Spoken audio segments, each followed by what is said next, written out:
Did he go further than he had intended, further than he and the staff had discussed? The President's use of the term red line was deliberate and was based on U.S. policy.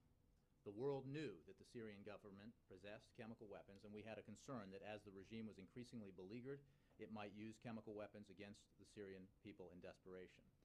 The message that the President delivered that day was the same message that he was delivering in private. It was one that he and others in the administration have reinforced on multiple occasions ever since. And as I said, it was consistent with what we were saying both to the Assad regime and to others privately. Was there no concern that he had hemmed U.S. policy in a bit? It is, by definition, a game changer when chemical weapons are used. There are international conventions that prohibit the use of chemical weapons, and there are international norms that are violated when chemical weapons are used. It is, by definition, a game changer. When the President talked, as he did the other day, about the fact that use of chemical weapons enhances the prospect or increases the prospect of proliferation of those weapons getting into the hands of terrorists or other non-state actors, and that by extension then that creates further threats to the United States and our allies.